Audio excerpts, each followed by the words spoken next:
बिस्मिल्लाहिर्रहमानिर्रहीम। हाज़रीन अस्सलाम वालेकुम। मैं हूं सैयद मोहसिन रज़ा और आप देख रहे हैं मेरा यूट्यूब चैनल। हाज़रीन, मैं उम्मीद करता हूं कि आप खैरियत से होंगे और मेरी दुआ है कि अल्लाह ताला आपको और आपके अहले खाना को अपनी हिफ्ज़ व अमान में रखे। हाज़रीन, ख़बरें बड़ी गर्मा गर्म है और इंतहाई अहम है। सबसे पहली ख़बर तो ये है कि आजकल शरीफ बरादरान जो है, यानी शरीफ फैमिली जो है, मियाँ नवाज़ शरीफ साहब उनकी पूरी फैमिली और मियाँ शहबाज शरीफ साहब उनकी पूरी फैमिली, जिनके सियासी मफादात होते हैं, वैसे तो सारे टब्बर के सियासी मफादात होते हैं, बल्कि सियासत को अपने मफादात के लिए इस्तेमाल करते हैं, कुछ फ्रंट से और कुछ बैक फुट पे। तो दोनों के घरानों में आजकल सफ़े मातम बिछी हुई है। इस सफ़े मातम की वजह क्या है? इस सफ़े मातम की वजह यह है कि इनको खुफिया मैसेज जो है भेजा गया है, जो मैसेज इन तक पहुंचा दिया गया है, वो कहीं से भी आया है, इस पर हम इंशाल्लाह बात करेंगे। और वो खुफिया मैसेज लंदन से होता हुआ पाकिस्तान, मरियम नवाज़ और फिर शहबाज शरीफ तक वो मैसेज इनके फैमिली को, उनके घरों को पहुंच गया है। उस मैसेज के बाद वो जो पैगाम इन्हें मिला है, उस पैगाम के बाद इनके घरों के अंदर सफ़े मातम बिछ गई है। अब ये पैगाम कहाँ से आया है और ये पैगाम क्या है, आज की गुफ्तगू में हम इस पर भी बात करेंगे। और दूसरी बात ये है कि आसिफ अली ज़रदारी साहब, जो पहले आपको पता है कि ऑलरेडी हुकूमती इत्तेहाद का हिस्सा हैं, और आसिफ अली ज़रदारी साहब के बारे में तो एक तो ये कहा जाता है कि वो मफाहमत के बादशाह हैं, दूसरा उन्हें किंग ऑफ पॉलिटिक्स भी कहा जाता है। वैसे मैं तो नहीं कहता, लेकिन उन्हें किंग ऑफ पॉलिटिक्स भी कहा जाता है। अगर हम पाकिस्तान के अंदर जो मरवजा पॉलिटिक्स है, अगर हम इसकी बात करें तो फिर यकीनन उन्हें किंग ऑफ पॉलिटिक्स आप कह सकते हैं। लेकिन जो ओरिजिनल जो जेन्युइन सियासत होती है, अगर उसकी बात करें तो फिर मेरी राय थोड़ी मुख्तलिफ होगी इस हवाले से। दूसरी, चूँकि वो आपको पता है कि पीडीएम का हिस्सा भी है और हुकूमती इत्तेहाद का हिस्सा, वो पीडीएम का हिस्सा नहीं है बल्कि हुकूमती इत्तेहाद का हिस्सा वो ज़रूर है। तो उन्होंने मियाँ नवाज़ शरीफ साहब जो है, उनकी फैमिली को, मरियम नवाज़ को बड़ा सुच्चा और बड़ा खरा जवाब दे दिया, जैसे आप कहते हैं ना कि दो टोक जवाब दे देना। उन्होंने दो टोक जवाब दिए। दो टोक जवाब किस मामले में दिया गया, क्या बात थी, इशू क्या था, किस पर बात हो रही थी, तो आज के गुफ्तगू में हम इस पर भी बात करेंगे। और तीसरी एक अहम बात जो है वो ये है कि जो अपने मियाँ नवाज़ शरीफ साहब हैं, मोहतरम मियाँ नवाज़ शरीफ साहब जो हैं, और तीसरी अहम बात जो है वो ये है कि पाकिस्तान के आने वाले वज़ीर आज़म जो हैं, उनका नाम जो है वो आलमोस्ट सामने आ चुका है। यानी एक डिस्कशन जो है मुख्तलिफ हलकों में वो हो गई है। उसके लिए जो उसकी जो क्रेडिबिलिटी है उस पर बात हो गई है। उसमें क्या क्या खूबियाँ होनी चाहिए, प्रॉपर्टीज़ जो हैं वज़ीर आज़म की, उन पर बात हो गई है। ये नाम जो है ये किसने दिया है और ये किसकी ख्वाहिश पर कौन शख्स हैं जिन्हें वज़ीर आज़म बनाया जा रहा है, आज की गुफ्तगू में हम इस पर बात करेंगे। हाज़रीन, बहुत शुक्रिया, आपका टाइम बड़ा कीमती है। मैं बड़े चंद लम्हों के अंदर अंदर मैं शॉर्ट गुफ्तगू करने की कोशिश करूँगा और मैं अपनी बात को कंप्लीट करूँगा। सबसे पहली बात तो जो मैंने की थी कि मियाँ बरादरान जो है, मियाँ नवाज़ शरीफ और मियाँ शहबाज शरीफ साहब, उनके घरों में आजकल सफ़े मातम बिछी हुई है। सफ़े मातम इसलिए बिछी हुई है कि उनको खुफिया तौर पर एक मैसेज भेजा गया है, और ये मैसेज उन्हें भेजा गया है इदारों की तरफ से। जब हम इदारों की बात करते हैं तो फिर एक अंडरस्टूड बात होती है कि ये वही इदारे हैं जो पाकिस्तान की पॉलिटिक्स को कंट्रोल करते हैं, यानी जिनके पास पावर है या जो ताकत का सरचश्मा है। वैसे तो ताकत का सरचश्मा हमारे आइन के मुताबिक तो वो इदारे नहीं हैं, लेकिन जो माने जाते हैं या जिन्हें समझा जाता है, मैं उनकी बात कर रहा हूँ। तो यकीनन मेरी मुराद एस्टैब्लिशमेंट है, और एस्टैब्लिशमेंट के साथ जो जुड़े हुए सारे तबकात हैं, मैं उनकी बात भी कर रहा हूँ। उन्हें मैसेज क्या भेजा गया? उन्हें मैसेज ये भेजा गया है कि अगली जो पावर गेम होने लगी है, या जो इक़्तिदार की जो आगे जो एक सेटलमेंट बनाई गई है, जो फॉर्मेट बनाया गया है इक़्तिदार का,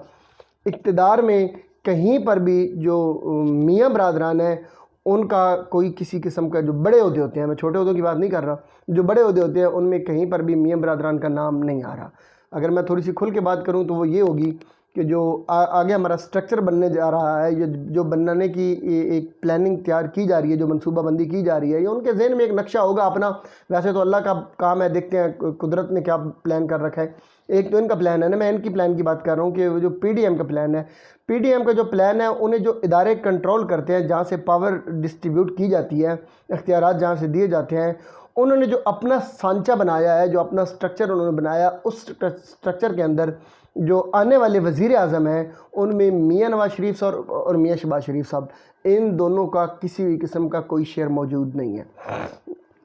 आप ये कह सकते हैं कि क्या आने वाले इक़्तिदार में नून लीग की हुकूमत जो है वो नहीं बनने जा रही? तो बिल्कुल भी मैं ये नहीं कह रहा कि नून लीग की हुकूमत नहीं बनने जा रही। अगर हम ये कहें कि नून लीग उस हुकूमत का हिस्सा तो ज़रूर होगी, लेकिन उसमें जो असल ताकत होगी, जो असल पावर होगी, वो नून लीग के पास नहीं होगी। यानी वज़ीर आज़म और सदर जो है, ये दोनों के दोनों ओहदे मुस्लिम लीग नून को नहीं दिए जाएंगे। दूसरी जो उनसे बात की गई है, जो उन्हें मैसेज पहुँचाया गया, वो ये है कि कौमी असम्बली में उनकी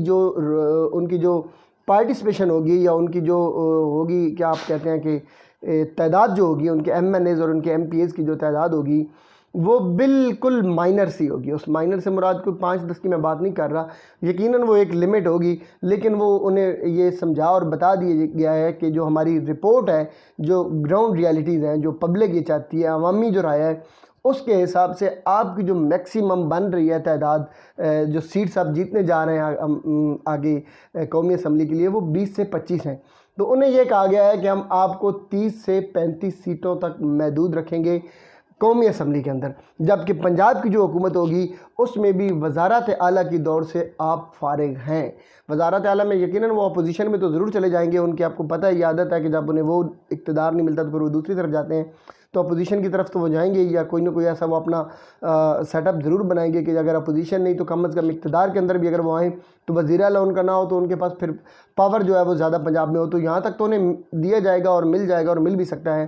تو اگر وہ اقتدار اگر کسی اور کی طرف شفٹ ہوتا ہے اور انہیں اپوزیشن دی جاتی ہے تو اپوزیشن میں بھی ایک ان کی مخصوص تعداد ہے, اتنی زیادہ انہیں وہ بھی تعداد نہیں مل رہی ہے. لیکن پنجاب کے اندر جو سیٹ اپ بن رہا ہے اس میں بہرحال وزارت اعلیٰ نون لیگ کے پاس نہیں جا رہی ہے. یہ بڑا سنجیدہ قسم کا میسج جو ہے اور بڑا دو ڈوک قسم کا میسج جو ہے وہ میاں برادران تک پہنچ چکا ہے. یہ خبر سنتے ہی اب میاں برادران جو ہیں ان کے اندر اب چنگاریاں پھوٹ رہی ہیں, انہیں آگ لگی ہے, اور یہی آگ جو وہ ایسی بھڑک رہی ہے کہ اب انہیں مولانا فضل الرحمان صاحب کے ساتھ بھی ان کے اختلافات بنتے نظر آ رہے ہیں, مختلف جماعتوں کے ساتھ بھی, ایون جہانگیر ترین صاحب کی جو نئی نو مولودہ پارٹی جو تھی جس کے بارے میں کہا جا رہا ہے کہ اسے ابھی تک تو وینٹیلیٹر پہ لگایا ہوا ہے, اب دیکھتے ہیں کہ وہ کب تک اس کی سانسیں بحال ہوتی ہیں, اگر اس میں کچھ جان آتی ہے تو اس کو ری لانچ بھی کیا جائے گا. فی الحال اس کی صورتحال یہ ہے کہ وہ آلموسٹ کوئی نظر نہیں آ رہی ہے, اور کوئی ایک اور نام لے کر کچھ اور لوگ اکٹھے کر کے کوئی اور پارٹی کی بھی باتیں چل رہی ہیں. لیکن جو بھی ہے بہرحال آنے والے اقتدار کے اندر وزارت عظمیٰ, صدر اور وزیر اعلیٰ پنجاب, یہ 3 بڑی جو سیٹیں ہیں یہ مسلم لیگ نون کو نہیں مل رہی ہیں, اور مسلم لیگ نون کی پنجاب کے اندر قومی اسمبلی سے آپ یوں کہہ لیں کہ تھوڑی سی زیادہ سیٹیں ہوں گی, لیکن قومی اسمبلی کے اندر انہیں فکس کر دیا گیا ہے کہ آپ کا جو گراؤنڈ ریالٹی بنتی ہے اس کے حساب سے اس سے زیادہ آپ میں دم خم نہیں ہے. یہ ان کی رپورٹ ہے, میرا تو اگر اندازہ لگائے میں تو یہ کہوں گا کہ اتنی بھی نہیں ہے, میرے خیال میں تو 15-20 سے اوپر یہ جانے والے نہیں ہیں. لیکن بہرحال اگر ایک ہماری اداروں کا, ہماری ایجنسیوں کا ایک بڑا اچھا شاندار قسم کا تجزیہ ہوتا ہے اور وہ بڑا ریئلسٹک ہوتا ہے, تو پھر یقیناً ہم مان جاتے ہیں کہ 20-25 ہوگا اور پھر 30-35 تک انہیں محدود رکھنا یہ ان کی اپنی پالیسی ہے, تو یہ اچھی پالیسی ہوگی. دوسری خبر یہ ہے کہ آصف علی زرداری صاحب جو ہے انہوں نے نون لیگ کو 2 ٹوک جواب دے دیا ہے. مطلب یہ ہے کہ نون لیگ کو جب یہ پتہ چلا ہے کہ ہمارے پلے تو کچھ نہیں آنے والا, تو انہوں نے اپنے طور پر مریم نواز صاحبہ جو ہیں انہوں نے جا کر ملاقات کی ہے آصف علی زرداری صاحب کے ساتھ, اور آصف علی زرداری صاحب کے ساتھ انہوں نے یہ ریکویسٹ کی ہے کہ آنے والا جو اقتدار ہے اس میں اگر پاور گیم ہم اس طرح کر لیں کہ کچھ اقتدار جو ہے وہ ہمارے پاس ہو, کچھ اقتدار وہ آپ کے پاس ہو, کچھ بڑی سیٹیں جو ہیں وہ ہمارے پاس ہوں, کچھ آپ کے پاس چلی جائیں. اس میں پھر آگے بھی باتیں کی گئی ہیں, وزارتوں تک بھی سارے معاملات ڈسکس کیے گئے ہیں. تو اس طرح ہم دونوں پارٹیاں مل کے آگے حکومت بنانے کے لیے تیار ہو جائیں گے, اور ہمارے پاس بڑا اچھا ایک مطلب ہے آ جائے گا. آپ کے پاس سندھ کی بہت زیادہ سیٹیں آئیں گی, پنجاب سے بھی آپ کے ساتھ ڈیل ہو گئی ہے اور کچھ ہمارے پاس ہوں گی, تو ہم ایک بڑی زبردست قسم کی حکومت بنا سکتے ہیں, اور پی ٹی آئی کو پھر ہم یہ ہے کہ کھڈے لائن کے سائیڈ لائن پہ لگا سکتے ہیں. اور تیسری جو چیز انہوں نے ڈسکس کیا ہے وہ اسمبلیوں کے حوالے سے کیا ہے کہ اسمبلیاں کب ڈیزالو کی جائیں گی. اس پر بھی بات ہوئی آصف علی زرداری صاحب کے ساتھ, اور زرداری صاحب نے اس پاور شیئرنگ کے حوالے سے محترمہ مریم نواز صاحبہ کو 2 ٹوک جواب دیا ہے. یعنی ٹھوک کے جواب دینا جسے کہتے ہیں نا پنجابی میں, وہ ٹھوک کے جواب دیا ہے کہ آپ اس طرح کی کوئی توقع مجھ سے نہ رکھیں, میں آپ کو اس میں کسی بھی قسم کی کوئی فیور نہیں کرنے جا رہا. بڑی سیٹیں جو ہیں, بڑی پوسٹیں جو ہیں, اقتدار کی جو بڑی طاقت ہوتی ہے وہ آپ کے ساتھ میں شیئر کرنے کے لیے تیار نہیں ہوں. باقی جو بات ہے وہ آپ کو پتہ ہی ہے کہ جو شیئر کرتے ہیں اب ان کے ساتھ آگے پھر مریم نواز صاحبہ کیا ڈیل کرتی ہیں, کیا چال چلتی ہیں, کیا رنگ دکھاتی ہیں, یا کس قسم کی رنگ رلیاں انہیں کرنی پڑتی ہیں, اس کے بعد جا کر پتہ چلے گا کہ وہ پھر اونٹ جو ہے وہ کس کروٹ بیٹھتا ہے. فی الحال اب تک کی جو اپڈیٹ ہے وہ یہی ہے. تیسری چیز جو ہے کہ وہ اب ہمارا جو آنے والا وزیر اعظم ہے اس کے حوالے سے بڑی اہم اپڈیٹ ہوئی ہے, اور محترم بلاول بھٹو صاحب جو ہیں ان کو بھی وزارت عظمیٰ کی دوڑ سے باہر کر دیا گیا ہے. یعنی ٹریننگ وزیر خارجہ جو ہے انہیں یہ کہا گیا ہے کہ ابھی آپ کا ٹائم پیریڈ پورا نہیں ہوا ہے, ابھی ٹریننگ کے لیے آپ کو کچھ تھوڑا سا ٹائم اور چاہیے ہوگا. آنے والی جو حکومت हुकूमत बनने जा रही है उनके स्ट्रक्चर के हिसाब से उसमें ये कहा जा रहा है कि आने वाले दौर में वज़ीर आला वज़ीर ख़ारजा एक मरतबा फिर वही शख्सियत होंगी जिन्हें बिलावल भुट्टो साहब आप कहते हैं, या जो ज़रदारी साहब के जानशीन हैं। तो आने वाले वक्त में भी, आने वाली हुकूमत में भी वज़ारत ख़ारजा के लिए बिलावल भुट्टो एक दफ़ा फिर अपनी पुरानी तनख्वाह पर ही काम करेंगे, और वज़ारत उज़्मा की दौर से वो इस वक्त बाहर हो चुके हैं या फ़ारिग हो चुके हैं। जबकि इस चीज़ को जस्टिफाई करने के लिए, या आप यूँ समझे कि कम्पनसेट करने के लिए, सदर की जो पोस्ट है वो भी और वज़ीर आज़म की जो नौकरी होती है वो भी अब ये पीपल्स पार्टी के हिस्से में जा रही है। अच्छा,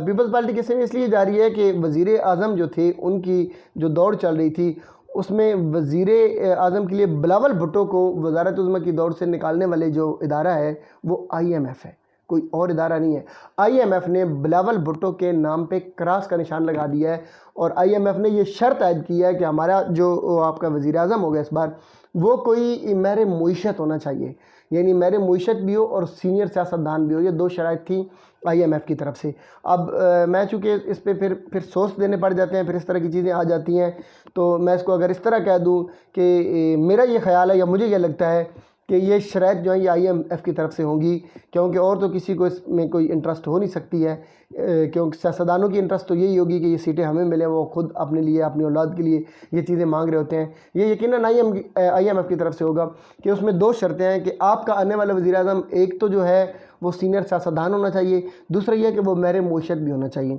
उसमें अब जो नाम ज़ाहिर है आगे फिर नज़र में आ रहे हैं कि इसहाक डार और नून लीग को तो उन्होंने वैसे फ़ारिग कर दिया, उनको तो मैसेज पहुंच गया कि आप लोग तो घर में बैठे हैं, आपके लिए तो ये जगह है ही नहीं। तो फिर नून लीग के तो बंदे हो गए फ़ारिग, पीछे बच जाती है पाकिस्तान पीपल्स पार्टी। तो पीपल्स पार्टी में हफीज़ शेख साहब के बारे में ये सुनने में आ रहा है कि वो वापस पीपल्स पार्टी में जाने लगे हैं, या जा चुके हैं, या उनकी डील या उनकी कमिटमेंट जो है वो हो चुकी है। अब वो पीपल्स पार्टी में अगर ना भी जाएँ तो वो ऐसी जमात में ही जाने लगे हैं जिसको इक़्तिदार सौंपा जाएगा, तो उसमें ज़्यादा जो चांसेस हैं, आपको पता है वो इदारों के भी ज़्यादा करीब हैं, और वो सीनियर सियासतदान भी हैं, महर मुईशत भी हैं, जानती भी हैं, और वो उनकी क्रेडिबिलिटी भी है। तो जो ज़्यादा चांसेस या जो नज़र आ रहा है, जो मेरा जो मतलब मैं अपना एक तज्ज़िया या मेरा जो वजद है वो ये कह रहा है कि ये जो नाम है वो हफीज़ शेख साहब का है। गो कि ये कुछ लोगों ने इसको डिस्कस भी किया हफीज़ शेख साहब को,